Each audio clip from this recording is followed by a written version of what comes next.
members, please be seated.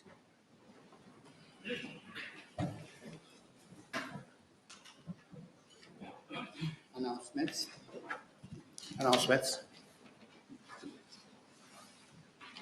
Honourable Prime Minister, you have the floor.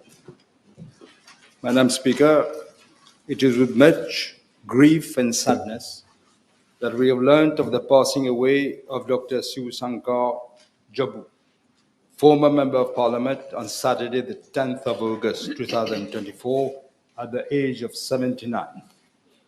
Madam Speaker, born on the 1st of February 1945 in Catterbonne, Dr. Jabu did his primary schooling in Strasbourg, France, and at Ariane Vedic School, Vaqua. He attended the Royal College of Cupid for his secondary education and studied medicine at the Royal College of Surgeons in Dublin, where we became very close friends. I should add that his father, also known as Dr. Sivasankar Jabu, was also a medical doctor, a dermatologist, and he was very close to Sir Sivasankar Ramgoolam. Dr. Jabu joined the Mauritius Labour Party in 1995 and held the post of treasurer of the party. He stood as a candidate for the general elections in December in 1991 and for the constituency of Bobassa, Petite Rivière, but was not elected. He then again stood in the general elections of December 1995 under the banner of the Alliance Parti Travailliste MMM in constituency number 14, Savane Black River, and he was elected as third member of the said constituency. In 1997, Dr. Jabu was appointed Government Chief Whip, a post which he occupied until August 2000. Madam Speaker, Dr. Jabu was a well-known entrepreneur and land developer, and will be remembered for his contribution in the development of the regions of Tamarin, Rivière-Noire, and Troubiche in particular. Dr. Jabu, who had a passion for sailing, reading, and classic cars, also occupied the post of president of the Rotary Club of Rivière-Noire. Madam Speaker, may I kindly request you to direct the acting clerk to convey the deep condolences of the Assembly to the bereaved family. Honourable Leader of the Opposition, you have the floor. Yes. Thank you, Madam Speaker. Madam Speaker, on behalf of the opposition, I associate myself with the tribute paid by the Honourable Prime Minister to late Dr. Sivasankar Jabu. My thoughts are with my former colleague, member of this House from constituency number 14, Mr. Ezra Jabu. Madam Speaker, may I kindly request you to direct the acting clerk of the National Assembly to convey our deep condolences to the bereaved family. I thank you, Madam Speaker. Thank you very much. Honourable members, I associate myself with the tribute paid to the memory of late Dr. Sivasankar Jabu, former Member of Parliament, by Dr. the Honourable Prime Minister and the Honourable Leader of the Opposition. And I direct the acting clerk to convey the deep condolences of the Assembly to the bereaved family. Thank you.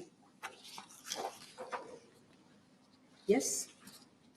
Madam Speaker, we have also been saddened by the demise of Mr. Sang Fan Hin Sang Man Kin, commonly known as Joseph Sang Man Kin, former Member of Parliament, on Saturday, the 16th of November of this year at the age of 86. Born on the 12th of March 1938 in Port Louis, Mr. Sang Man Kin did his primary schooling at the Chinese Middle School and then at the Cassis Government School and the École Centrale de Rue de la Paix. He attended the Royal College of Port Louis for his secondary education and graduated in English and French at the University of London in 1960. In 1968, he pursued diplomatic training at the Graduate Institute of International Studies in Geneva, Switzerland, with a fellowship from the Carnegie Endowment Fellowship. Mr. Sang Man Kin had a rich professional career. In 1957, he joined the Chinese Daily News as the reporter, and he worked as a teacher at the Bourgeoisie College, and then at St. Andrews College. From 1961 to 1967, he worked as an education officer at the Royal College, Cupid. of poultry, sorry. From 1968 to 1972, Mr. Sam Mankin joined the public service as secondary secretary to the Mauritian Embassy in Paris. From 1972 to 1977, he was appointed first secretary and later first councillor in Brussels, where together with Mr. Raymond Charles, he participated in the negotiations leading up to the signature of the Lomé Agreement and the Sugar Protocol. From 1977 to 1983, he acted as Minister Councillor and head of the International Division at the Ministry of External Affairs. He has also occupied the post of Deputy Director of the Commonwealth Foundation in London for the period 1983 to 1990.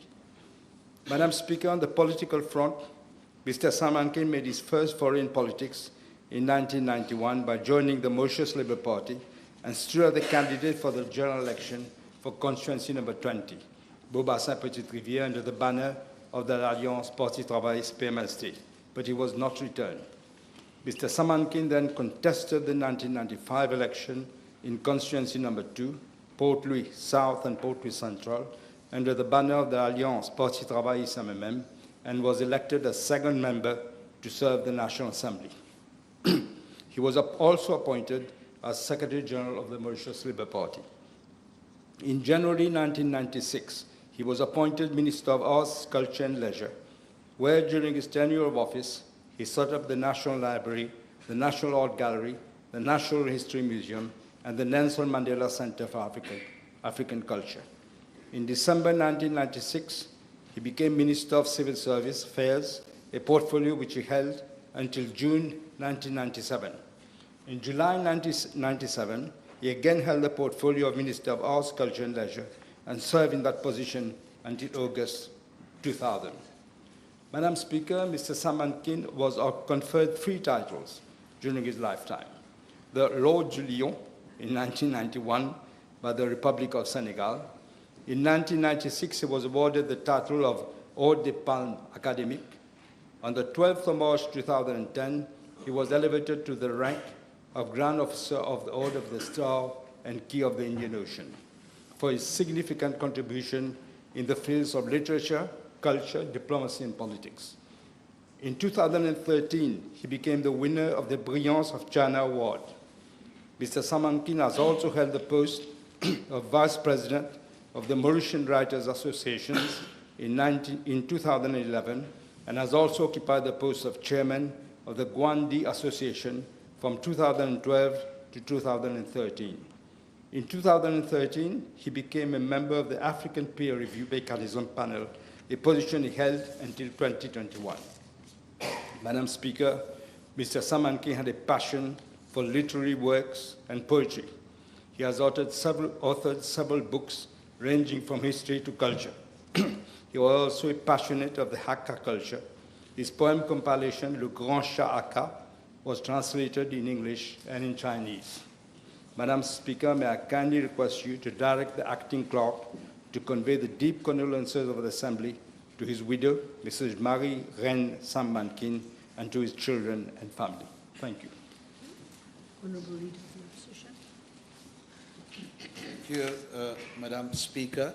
On behalf of the Opposition, I again associate myself with the tribute paid by the Honourable Prime Minister to the late Mr. San Fan Hin San Mankin. And Madam Speaker, may I again kindly request you to direct the acting clerk of the National Assembly to convey our deep condolences to the bereaved family. I thank you, Madam Speaker. Thank you. Honourable members, I associate myself with the tribute paid to the memory of late San Fan Hin San Mankin, former Member of Parliament, by Dr. the Honourable Prime Minister and by the Honourable Leader of the Opposition, and I direct the acting clerk to convey the deep condolences of the Assembly to the bereaved family. Papers none. Questions? Yes. Honourable members, before we proceed with parliamentary questions on the order paper, I wish to make an announcement with regard to notice of questions. For today's sitting, I have decided to accept questions and propose them on a first-come, first-served basis, a practice adopted previously in this House.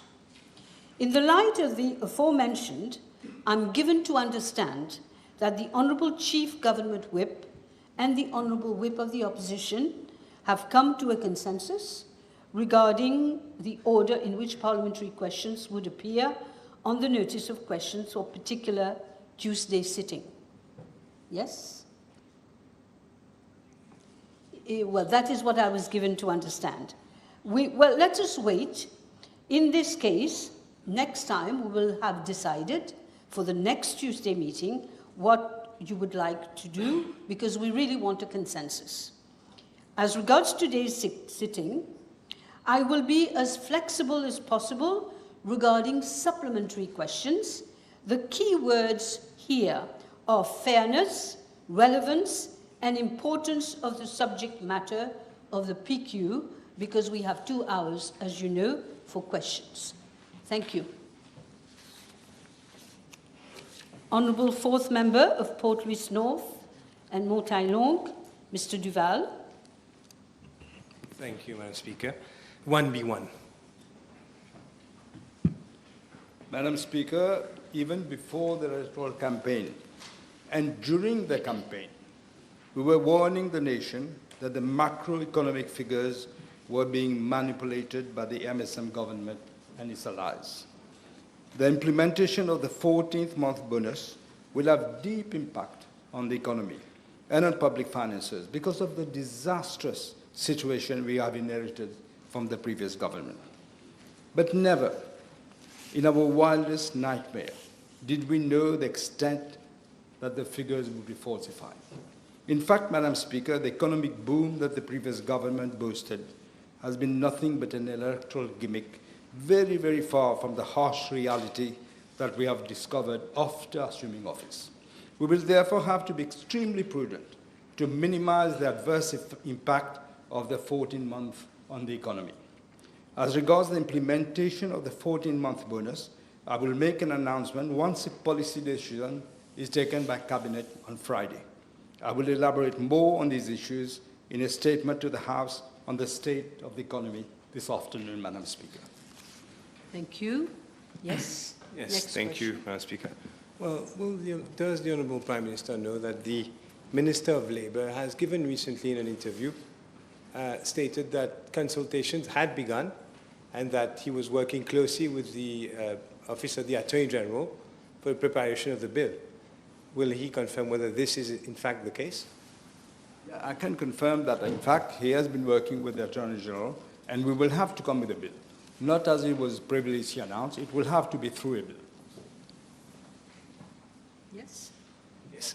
May we know if the consultations and the preparations that are being made with the Office of the Attorney General, whether it is being envisaged for the payment of the 14th month bonus, whether it's been envisaged to cap the payment to a certain income level, or whether it will be for all employees.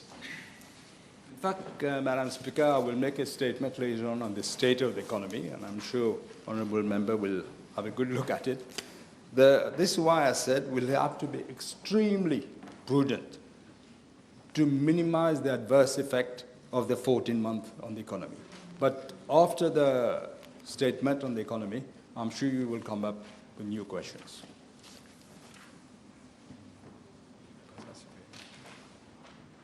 Okay.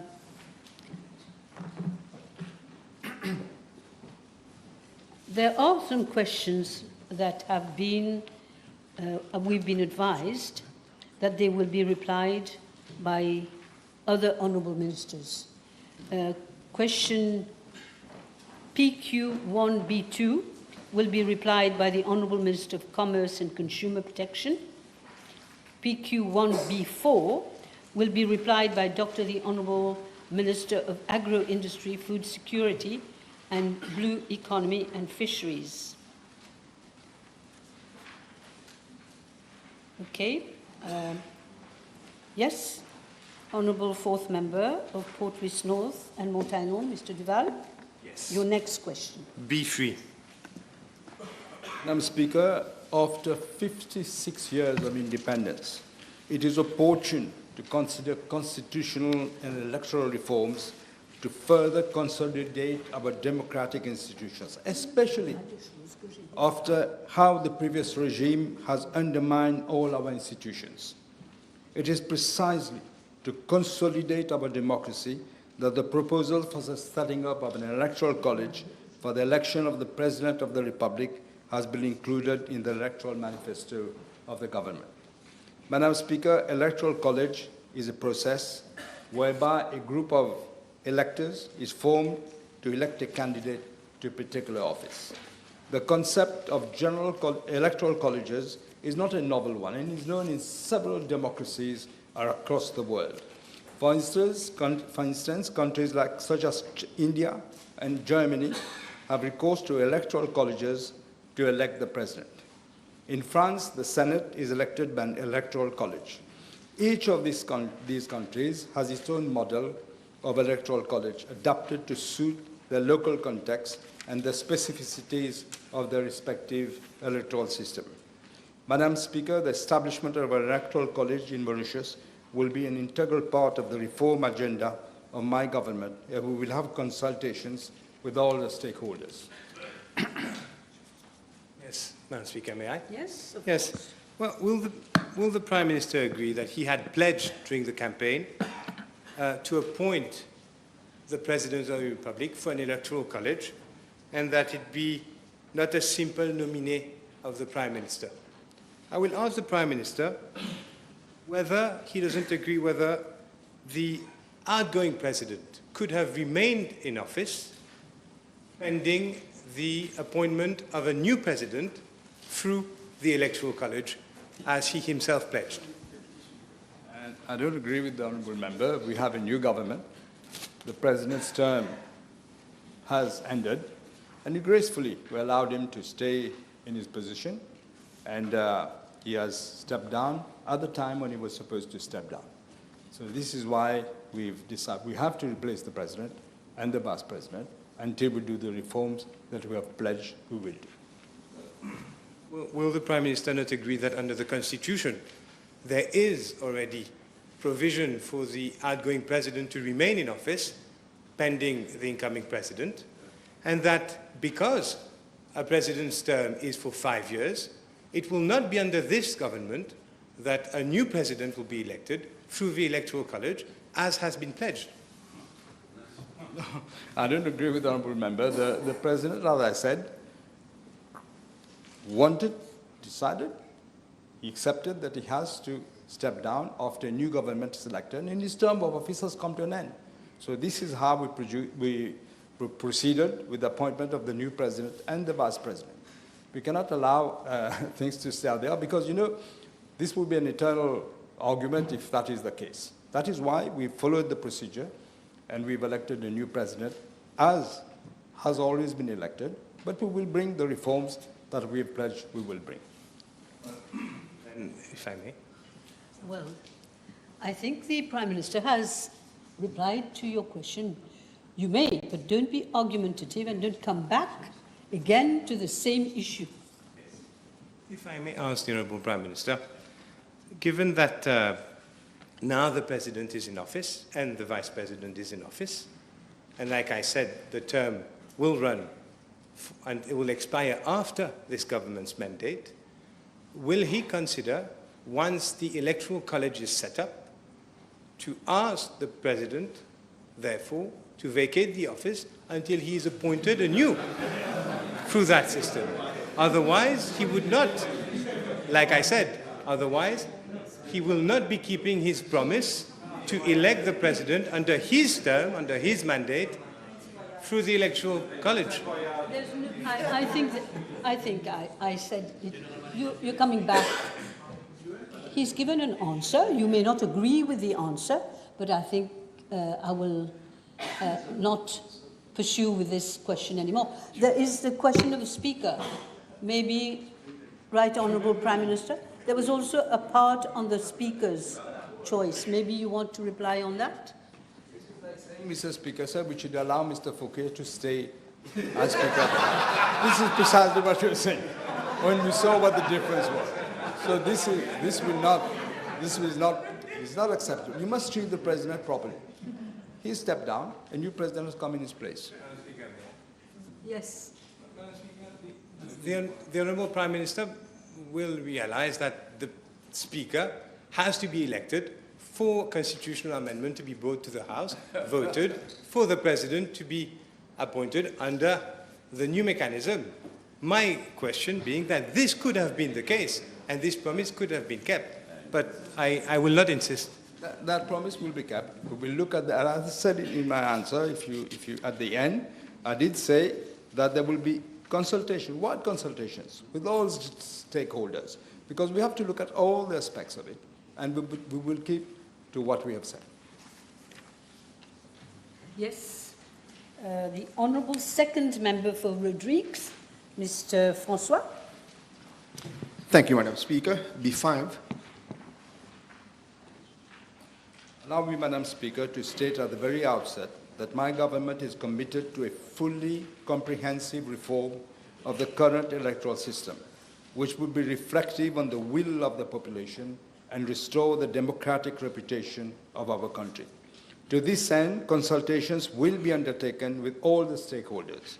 The need for the setting up of any relevant committee to look into the constitutional and electoral reform will be looked into during this process. Thank you. Yes? Yes? No? All right.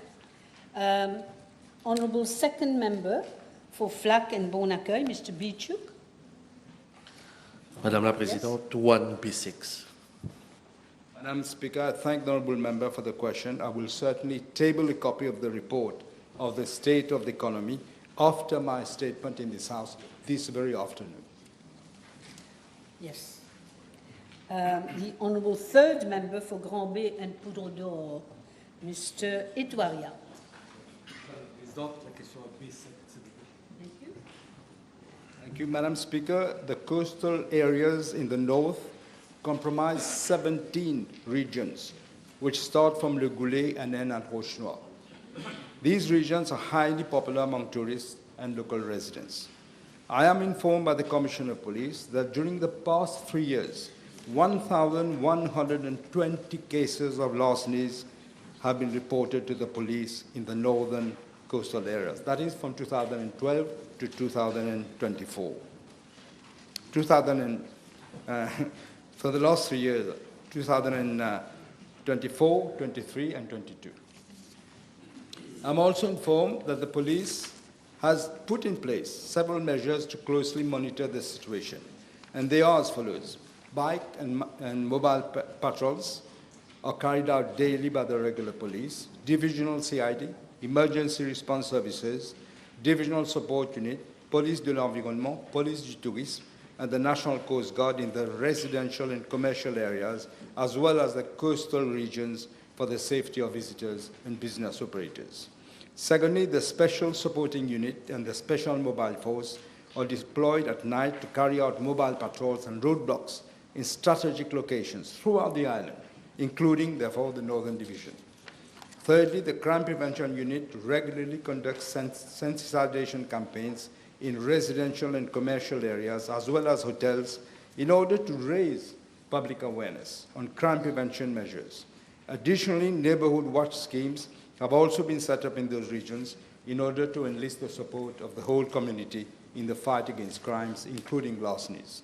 And fourthly, safe city cameras are used to monitor the movements of suspicious persons and vehicles for prompt and coordinated response to attend to public requests for police assistance. Madam Speaker, following the appointment of the new Commissioner of Police, the existing measures are being reinforced to revitalize the various units of the police force island-wise for a more effective response to crime. The police force is reorganizing its workforce and will adopt a zero-tolerance policy approach against all offenders as a deterrent to reoffending.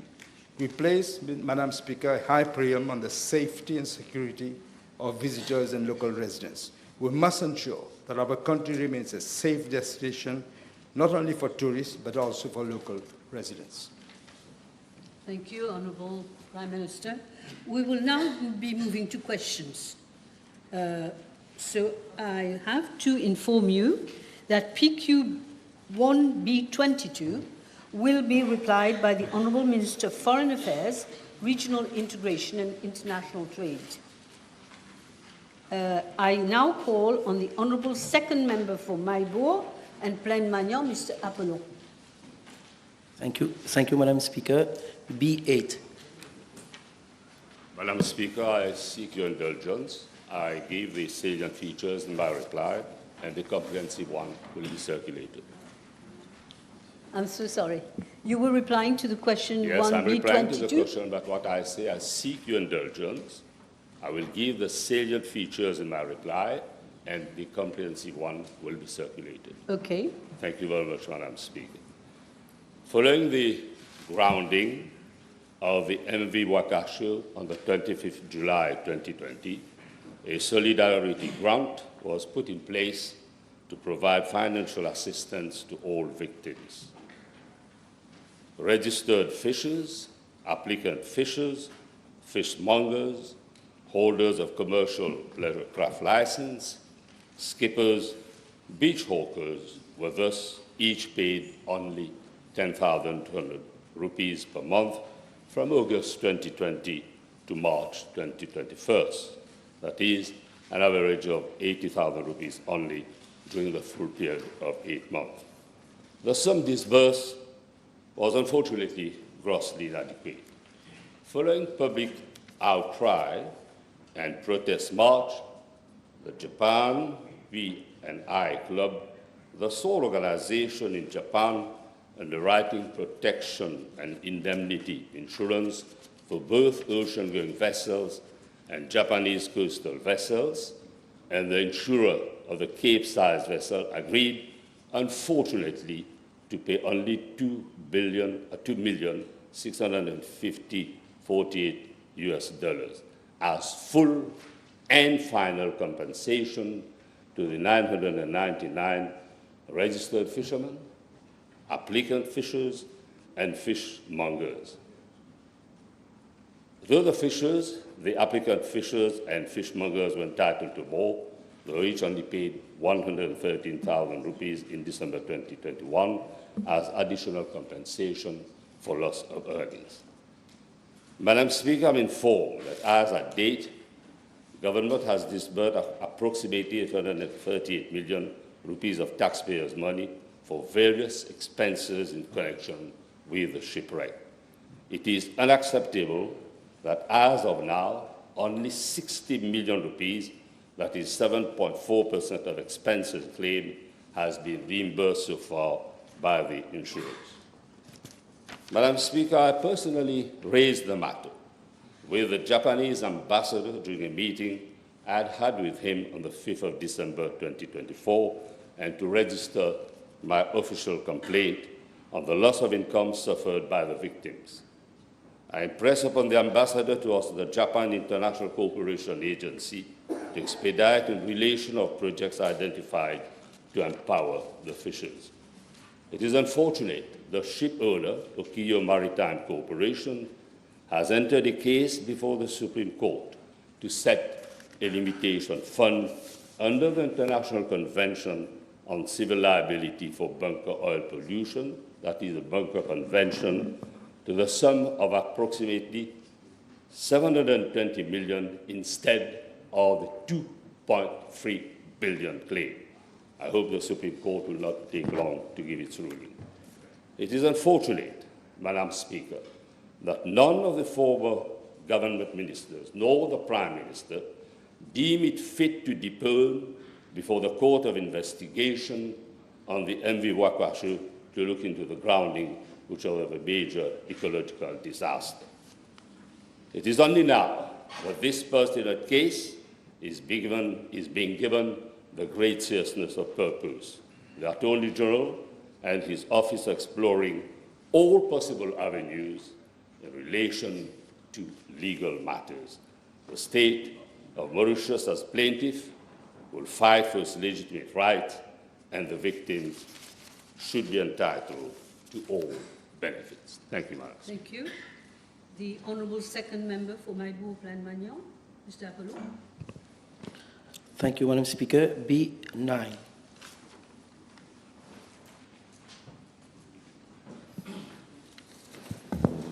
Madam Speaker, I am informed that there are 32 LPG fire human incinerators across Mauritius, out of which 16 are not operational.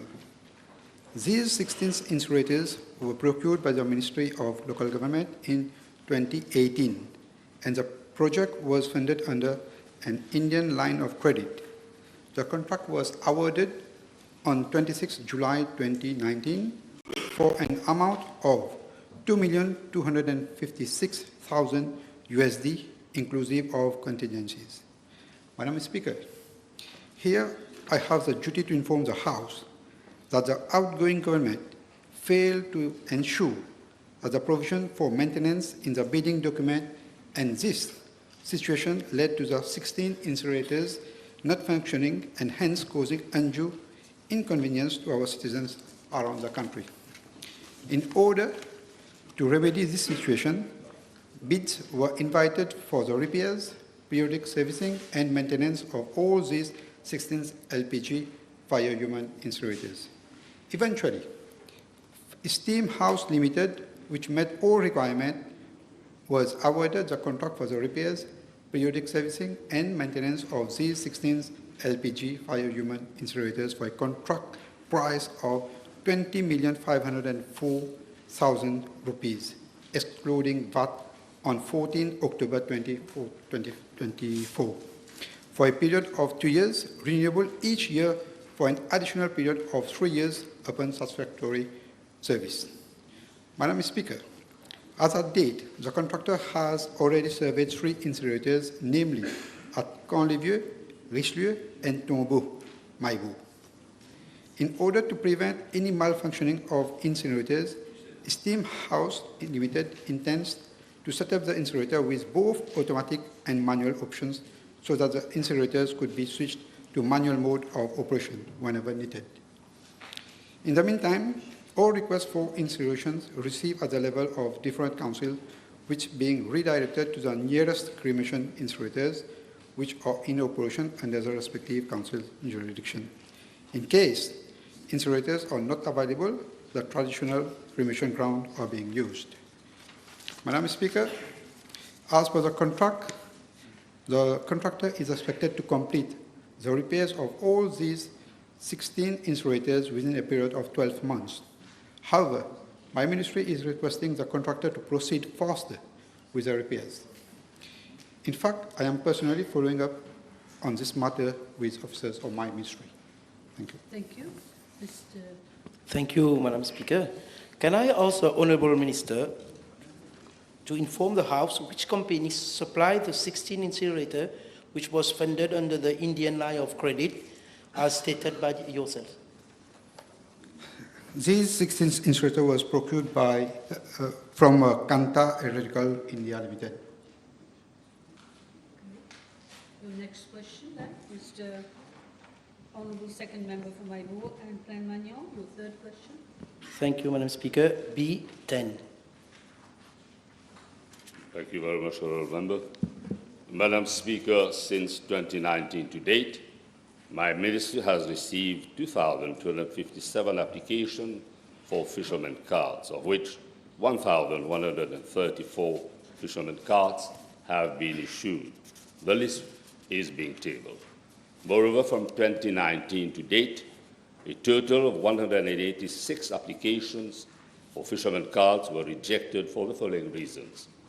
48 applicants were aged above 50 years, 93 applicants were holder of business registration, number were in gainful employment, and 45 were involved in drug dealing. Thank you, Madam Speaker. L'honorable ministre peut nous dire que si le ministère peut revoir les critères à la distribution des cartes des pêcheurs, comme on sait, les 10 dernières années, ça a été utilisé à des fins politiques. Est-ce qu'on peut revoir les paramètres et assurer que les vrais pêcheurs obtiennent leur carte? Certainly, Madam Speaker. And I invite the distinguished honorable member from Mayburn to dispense sound advice to us. We are here to pay heed to what he has to say. Yes. Thank you, Madam Speaker. May I ask the Honourable Minister whether he is aware that 100 fishermen cards allocated to Rodrigues in the present financial year by his ministry have not been delivered to the Rodrigues fishermen? Will he inquire as to the reasons thereof? I'm glad the distinguished honorable member from Rodrigues has made me aware. Now that I've been made aware, corrective measures will be taken to redress the situation. Thank you, Minister. Yes, Mr. Apollon, your fourth question. Thank you, Madam Speaker. B11. Madam Speaker, in fact, the answer is in the positive.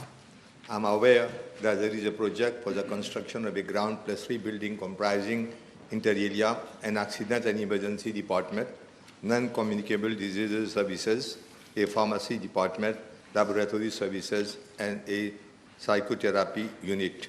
The project is still at design stage, and I will see to it that the process is activated. In the meantime, the services being provided at the existing hospital will be upgraded to provide, in the first instance, a 24/7 hours service for general medicine, cardiac services, pediatric, and antenatal care. Thank you. Thank you, Madam Speaker. Can I ask for an humble request to the Minister whether the Ministry can, on a short-term solution, to see for a better operation and functioning of the Maibo Hospital, as there is more than 100,000 of inhabitants that use the service of this hospital? Mr. Speaker, sir, I can give assurance to the honourable member that in the days to come, I'll myself conduct a personal visit to the hospital and try to make efforts to improve all the services that are there. Thank you, Minister. I don't like to be called sir.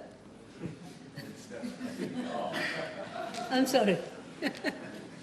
Just Madam Speaker will be okay. Yes, next question, Honourable Fourth Member of Portruis North and Montaignon, Mr. Duval. B12.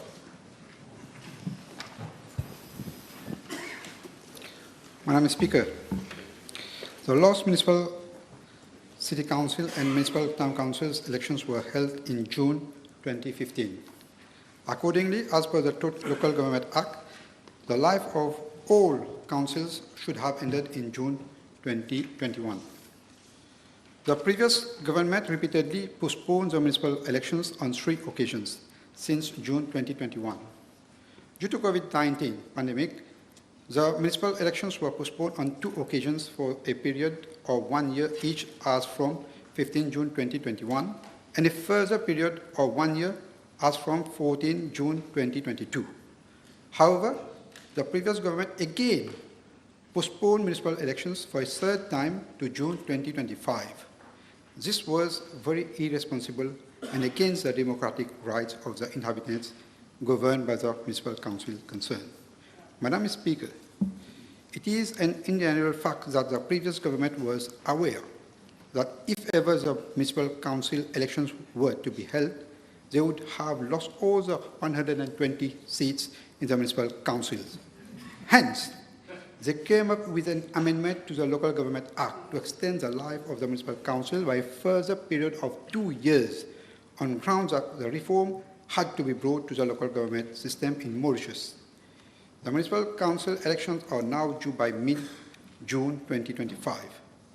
Madam Speaker, unfortunately, 1.5 years has elapsed, but no official report on such reform has been laid on the table of the National Assembly, nor has the public been made aware of these reports. Our government has got commitment to uphold the democracy and to ensure that the municipal council election be held as soon as possible. Madam Speaker, we do not believe in piecemeal solutions. Our firm commitment is to redress all the wrongdoings of the previous government, uphold democracy, and ensure that the local authorities are governed under a proper, modern, and effective legal framework. Accordingly, only a few days after joining the ministry, we have already started to review, update the Local Government Act, and all the regulations that flow from same. Our government and my ministry give a firm undertaking that we are going to hold the municipal elections as soon as possible when all the necessary amendments are made to the Local Government Act to reflect the vision of this government. Thank you, Minister. Yes. Be careful. I can hear. The Honourable First Member for Port Louis North and Montagnard, Mrs. Sababali. Thank you, Madam Speaker. Question B13.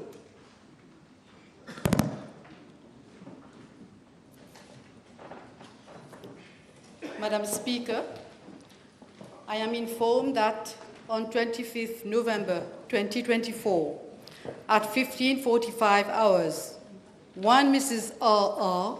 reported to police that at around 10 hours on the same day, after having fed her late baby, E.E.J., of 18 months old, she found that the latter was not reacting. She conveyed the baby to Dr. A.G. G2 Hospital, Port Louis, where Dr. V certified her death, and the case was referred to the police medical officer for autopsy. The autopsy was conducted by the principal police medical officer, where the cause of death of late baby E.E.J. was attributed to a subarachnoid hemorrhage. Mrs. R.R. confessed to the police that on 25th November 2024, she dealt the baby girl a fisticuff blow violently at her head of baby E.E.J. early in the morning. On 26 November 2024, a provisional charge of murder was lodged against the accused before the District Court of Port Louis. Madam Speaker, I wish to inform the House that prior to the events that lead to the tragic death of the baby on 17th October 2024, she was admitted to Queen Elizabeth Hospital, Rodrigues, for treatment.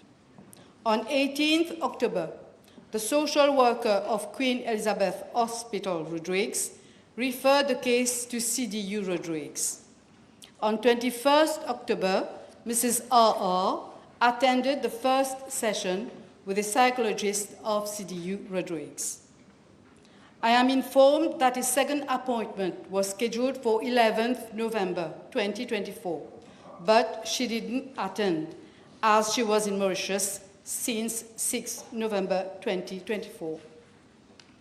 Madam Speaker, when the case of the demise of the 18-month-old baby became known to the officers of my ministry, psychological assistance was proposed to Mr. P, the maternal uncle, the only relative living in Mauritius, on 27th November 2024, but he declined. Sorry.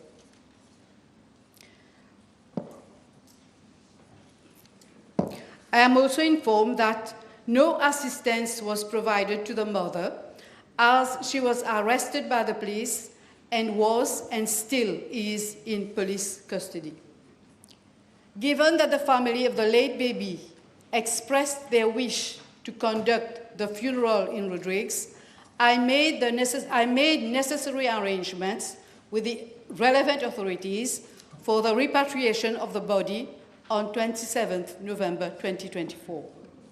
With regard to the father and other relatives residing in Rodrigues, I am further informed that the psychologist posted to CDU Rodrigues contacted them on 27th November 2024 and 6th December 2024 for psychological assistance but they declined saying. I wish to reassure the House that close follow-up is being maintained in this case for further assistance.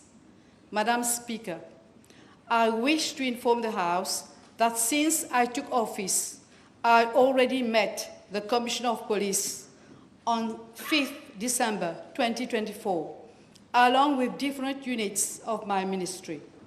It was an occasion to review the existing protocol to reinforce the collaboration between the police and the ministry with a view to enhancing the protection of children and women victims of violence. I thank you. Thank you, Minister. Yes, Mrs. Sabagati. Madame la Présidente, en parlant des cas d'enfants morts dans des circonstances tragiques, je me réfère certainement au cas de la mère qui a avoué avoir battu son bébé de 18 mois à mort le 25 novembre dernier. Son ex-compagnon a déclaré dans la presse que leur fille, âgée de 3 ans, serait décédée à la suite d'une chute en septembre dernier à Rodrigues, mais qu'aucune autopsie n'avait été réalisée. Aujourd'hui, il souhaite que la justice soit faite. Est-ce que le ministère accompagne ce monsieur dans ses démarches? Merci. Thank you for the question, Madam. Madam Speaker, I wish to inform you that we were informed that there was a previous child who died in similar circumstances, but the cause of death was, an autopsy was carried out on the dead child on 24th September by Dr. Monvoisin, PMO, at Queen Elizabeth Hospital, and it was found out that the cause of death was natural because the late girl child was an epileptic patient. Yes. Merci, Madame la Présidente.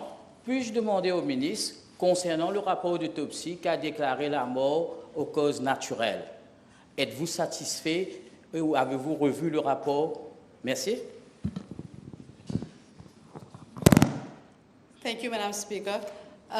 Frankly speaking, I wish to inform the House that I have not taken cognizance of the report personally. If need be, I shall look into that. Thank you. Yes, Mrs. Sabagati. Next question, please. B14.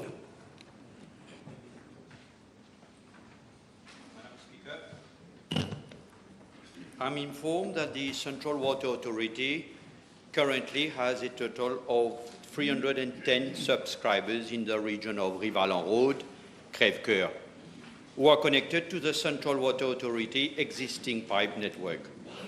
This region forms part of the CWA water supply zone, that is the north.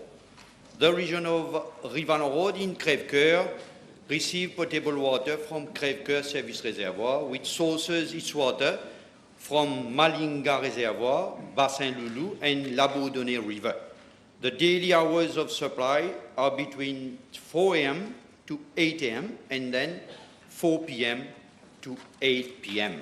Madam Speaker, I'm further informed that following complaints from some residents of Rivalan Road on the social media regarding water supply, the Central Water Authority had effected a site visit thereat on 6 November 2024.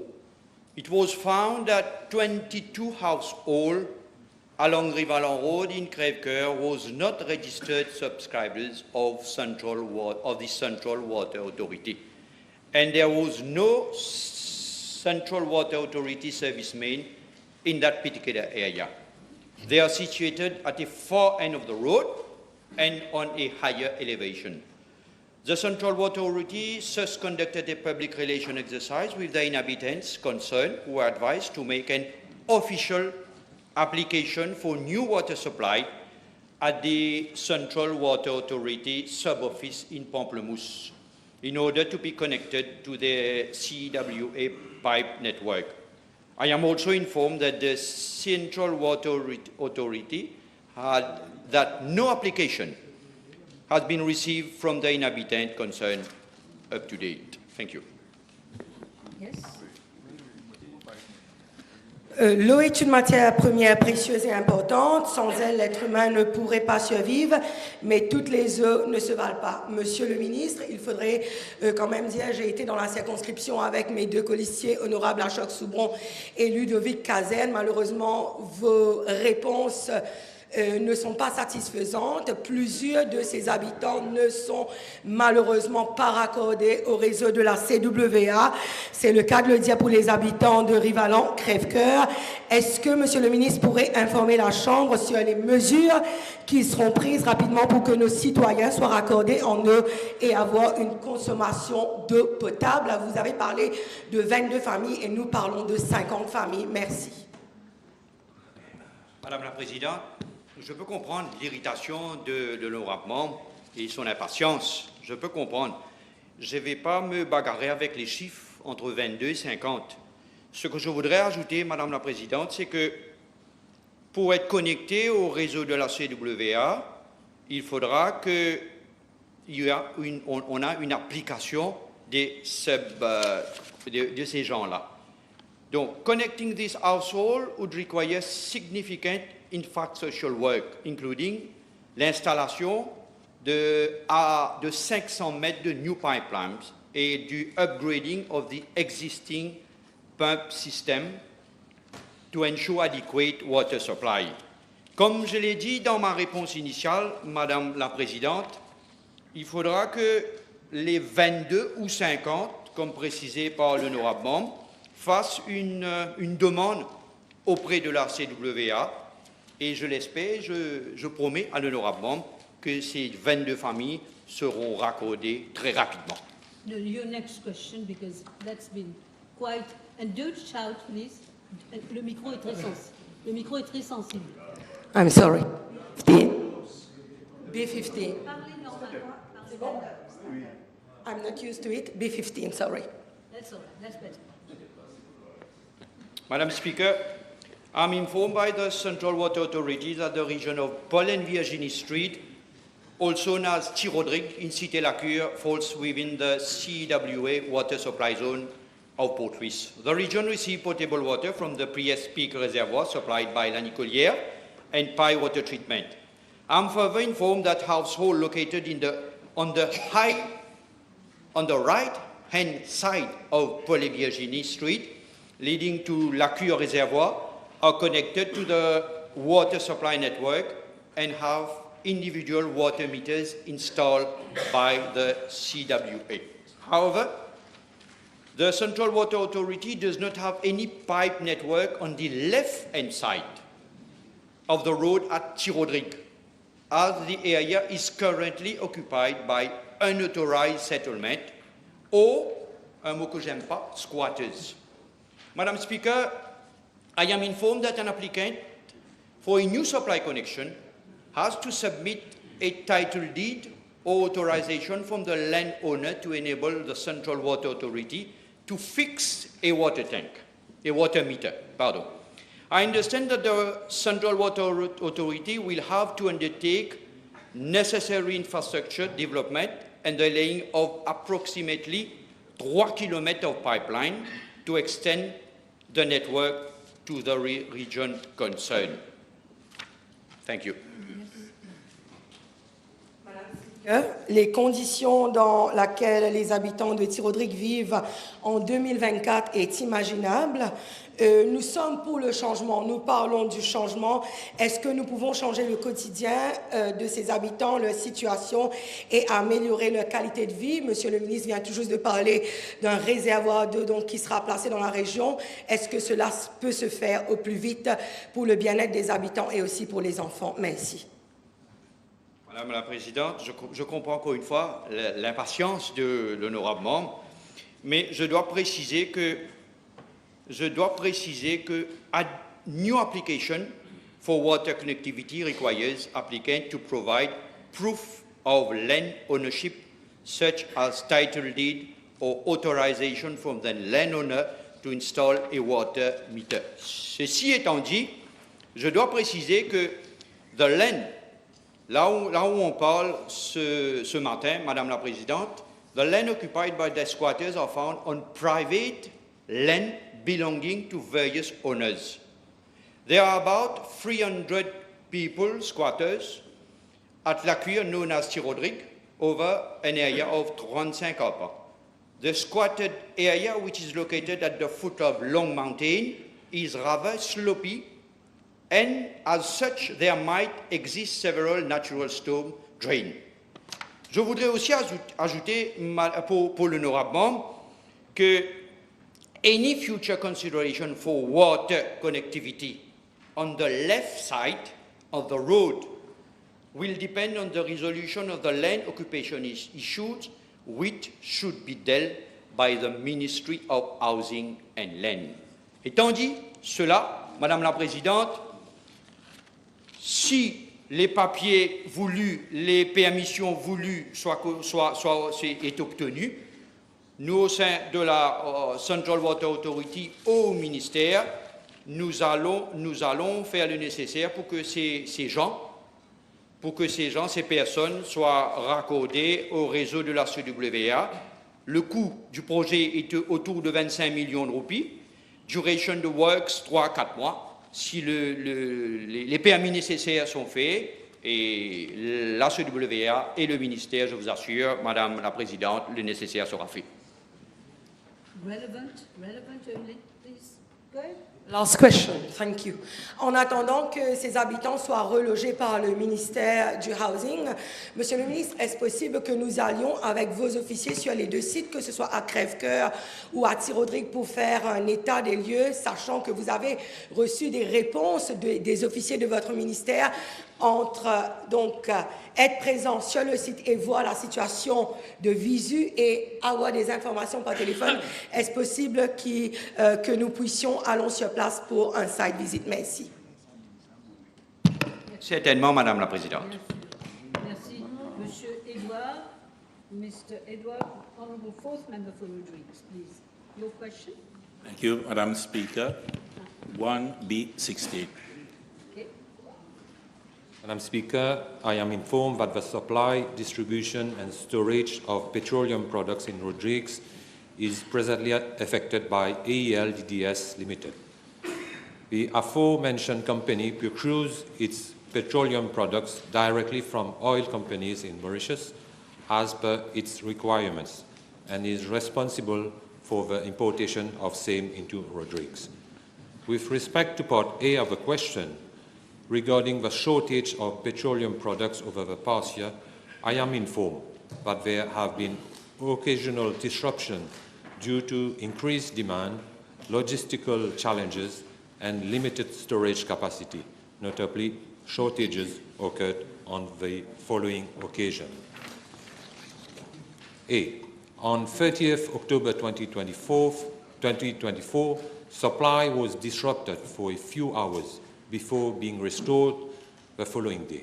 B. On 9th November 2024, supply was interrupted until the arrival of a consignment on 10th November 2024. C. On 21st November 2024, sales were halted following half-day shortages until arrival of new consignment the next morning. D. On 1st December 2024, a shortage of gas oil disrupted public transport, which resumed normal operations on 2nd December 2024 with the arrival of new stock. And E. On 6th December 2024, supply was again disrupted. These challenges stem from various factors, including logistical constraints such as the limited number of isotainers available and the disruptions caused by increased bulk purchases. To address these issues, we have taken proactive steps, including increasing the isotainer filling capacity, improving stock management, and securing additional isotainers, which are expected to enhance supply reliability by January 2025. Additionally, priority measures such as dedicating specific filling stations for government, emergency services, and public buses have been implemented to mitigate the impact of shortages on essential services. Madam Speaker, with respect to Part B of a question, as I mentioned earlier, AEL DDS Limited is presently responsible for the whole supply chain of petroleum products in Rodrigues, from the importation to the retailing of the products. The company faces challenges such as limited shipping capacity, restricted storage facilities, and rising demand from the public and the Central Electricity Board. Petroleum products are transported from Mauritius to Rodrigues in dedicated isotainers, with recent addition bringing the fleet to 16 units presently. I am informed that AEL DDS Limited owns and operates 3 petrol service stations at Port-Maturin, Mont-Lubin, and Grand Lafouche-Corail. Additionally, AEL DDS Limited also owns and operates a mobile truck at Bay-Lascar service station, which is used to replenish vehicles with gas oil only. Madam Speaker, with regard to Part C of a question, all possible avenues to enhance the present provision for the supply, distribution, and retail of petroleum products in Rodrigues to ensure reliable access to these essential resources are being explored. Madam Speaker, we remain committed to addressing these challenges and ensuring the residents of Rodrigues have stable and secure access to petroleum products. Thank you, Minister.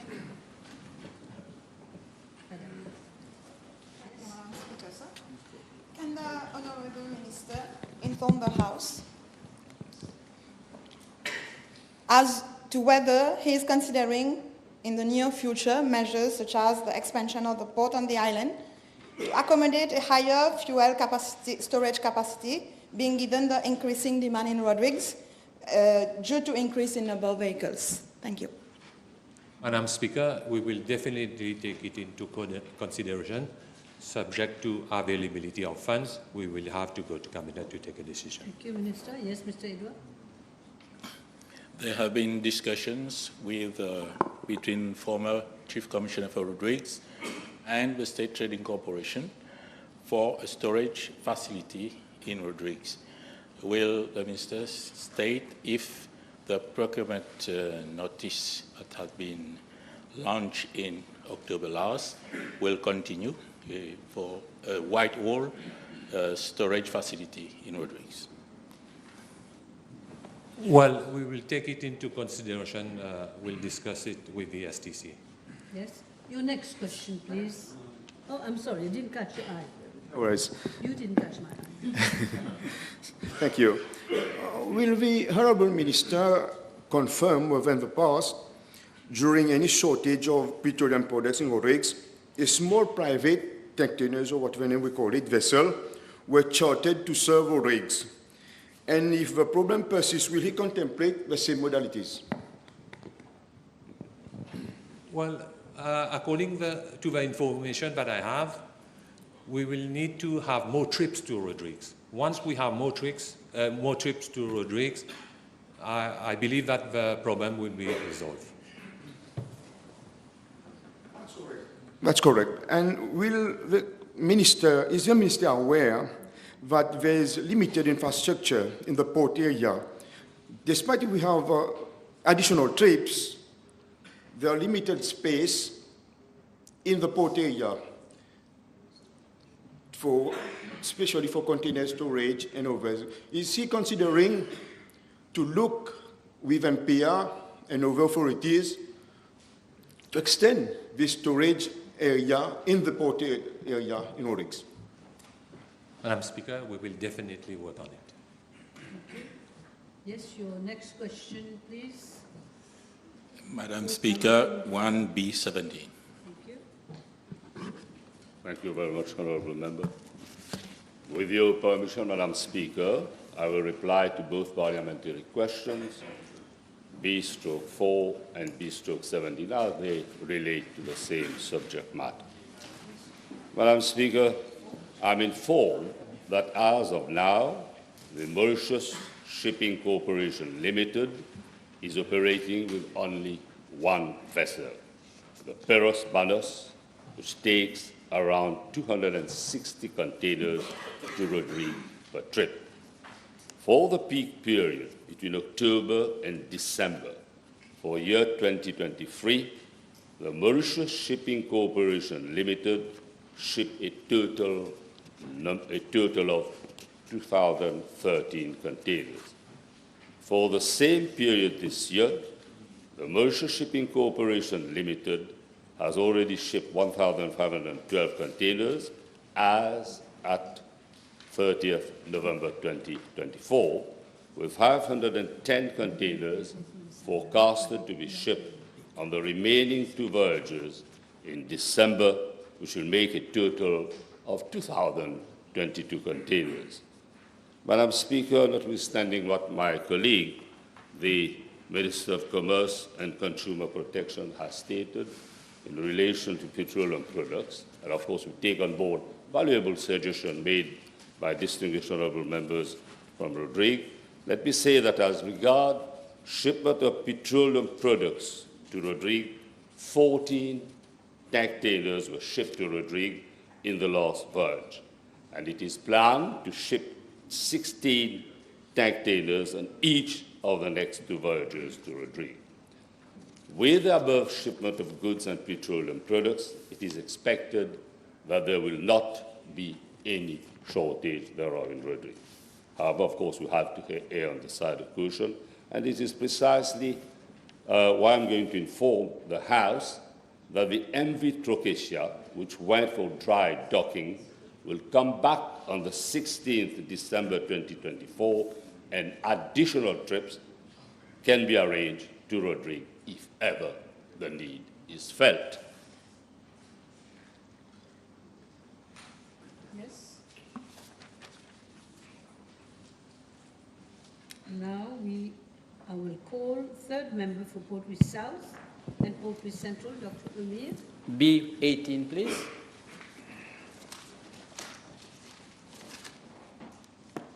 Madam Speaker, with your kind permission, I shall reply to PQ 1B18 and PQ 1B24 together as they relate to the same subject. Madam Speaker, first and foremost, I wish to extend my deepest condolences to the families who lost their loved ones during this tragic period. The loss of these lives is a matter of profound regret, and we remain committed to addressing this issue with transparency, accountability, and a focus on systemic improvement. Madam Speaker, since the coming in office of this government, one of the priorities has been to look into the circumstances that led to the death of dialysis patients which occurred during the COVID-19 pandemic. The fact-finding committee set up by the previous government identified major shortcomings in the management of this crisis. However, despite public demand, the findings of this report were never released. This lack of transparency only compounded the sense of injustice experienced by the grieving families. Madam Speaker, the present government is committed to rectify these past failures and ensure the right balance is struck between accountability and respect for individuals involved. The report produced by the fact-finding committee contains sensitive, personal, and medical information, and we must uphold patients' confidentiality as a matter of principle. There is no objection to tabling of the report before the National Assembly, provided the consent of the families of the deceased is obtained. My ministry is arranging accordingly. Thank you. Yes, Doctor. Merci, Madame la Présidente. Est-ce que le ministre peut assurer à la Chambre que diverses enquêtes ont découlé suite à la publication et suite à la soumission du rapport du Fact-Finding Committee à son ministère, tels que le Medical Negligence Standard Committee, le Medical Council, le Nursing Council?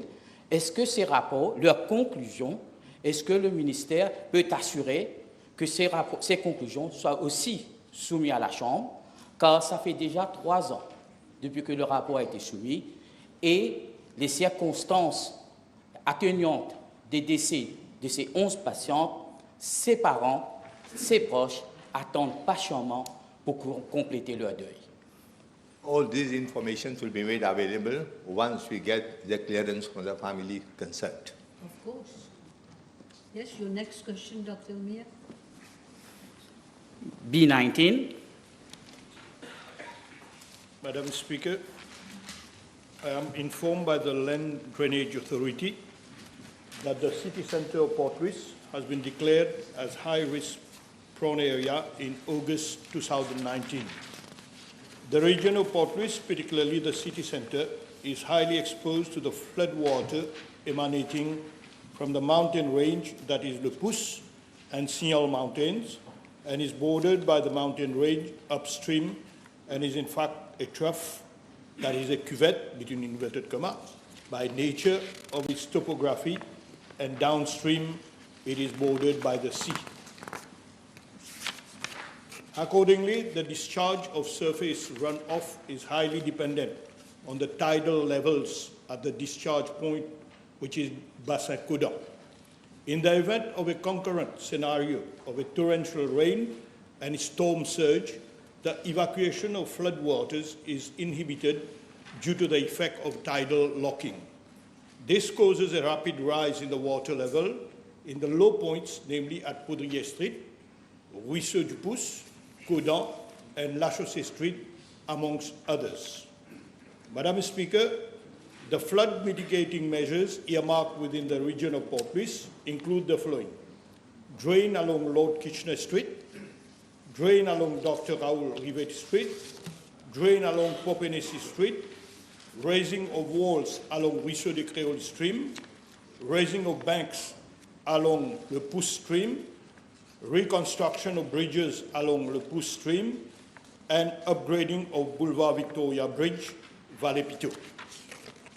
The following projects have been completed: drain works at Coudan along motorway M1 at Place d'Armes, drain works at Cité Rosemont, Vallée-Pitot, drain works at Boulevard Rivals, Tranquebar, drain works at Jules Malac, Tranquebar, upgrading of Canal Anglais, construction of baffle tank near STR Marketing, and removal of cover slabs in front of Winners.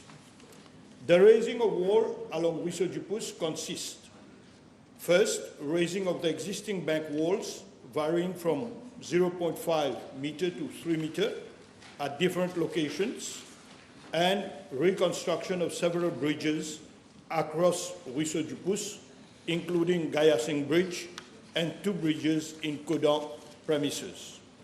The first phase of the project comprises the raising of the walls up to the deck of the existing bridges is currently ongoing. In view of the constraints within the region of Port Louis, the proposal of implementing a cut-off drain at the foot of Le Pouce and Monroe Hill is being looked into by the Drains Infrastructure Construction Limited. The geotechnical investigation is currently ongoing. Madam Speaker, I am further informed that the Municipal City Council of Port Louis carried out desilting and cleaning works along the stretch of Ruisseau du Pouce in the vicinity of Crownland Tory, Tranquebar in February and April 2024.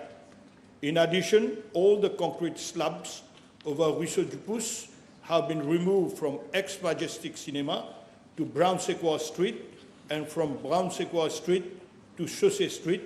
90% of the works have been completed. As regards the demolition of the KFC outlet, as at date, 95% of the works have been completed, and for the demolition works at parking spaces of Medcore and Rogers Company Limited, bids are being evaluated. Madam Speaker, with regard to Rivelet-Paille, desilting works along River Saint-Louis were effected over a stretch of 4.670 km in May 2024.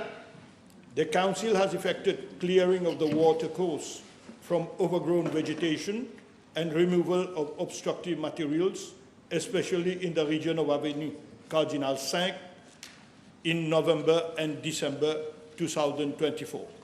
Madam Speaker, as for measures to mitigate the risk of flooding in the vicinity of Crown Land Tory, I'm informed by the LDA that a drain project has been identified for implementation thereat. In this respect, the NDU carried out 2 bidding exercises for the appointment of a contractor for the construction of a flood wall at Nazareth Bar.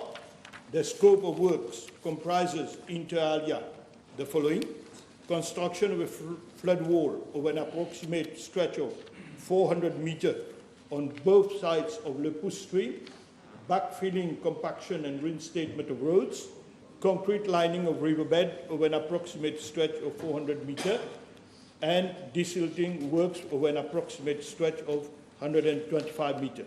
However, as the bids received were unresponsive, both bidding exercises were cancelled. Madam Speaker, following the unsuccessful bidding exercises carried out by the NDU, the project was referred to the Drain Infrastructure Construction Limited for implementation. A first invitation for bids was launched, but no recommendation for award was made. Therefore, a second bidding exercise was carried out and financial clearance is awaited before an award can be made. Thank you. Yes, Dr. Omi. Thank you, Madam Speaker.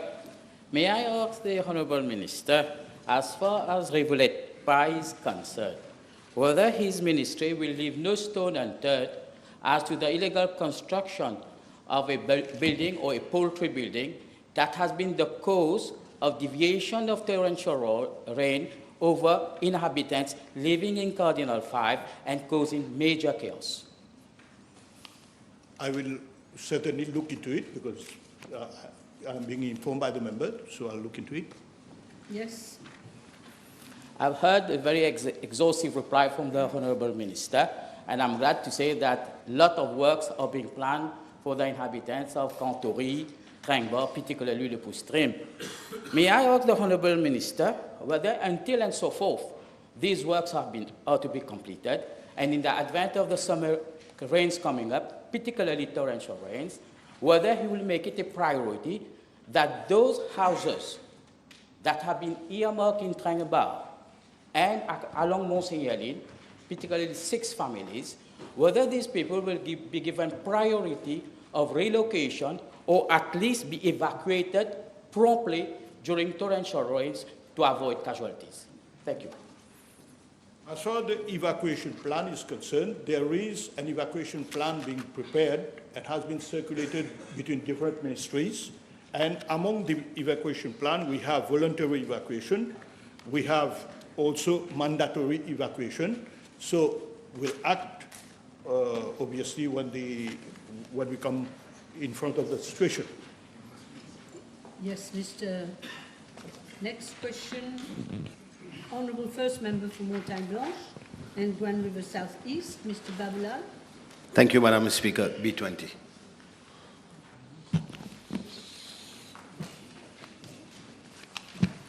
Madam Speaker, I'm informed by the Central Water Authority that the regions of Pellegrin, Bramstan, Bel-Air, Beauchamp, and Sebastopol form part of the Central Water Authority water supply zone, except for Beauchamp, where water is supplied on a 24-hour basis. I'm informed that the other regions have intermittent water supply. It is to be highlighted that there has been a general drop in production level in the boreholes and surface water due to the deficit of rainfall during the year and the prolonged dry season. However, the situation has improved following the recent heavy rains in the east region.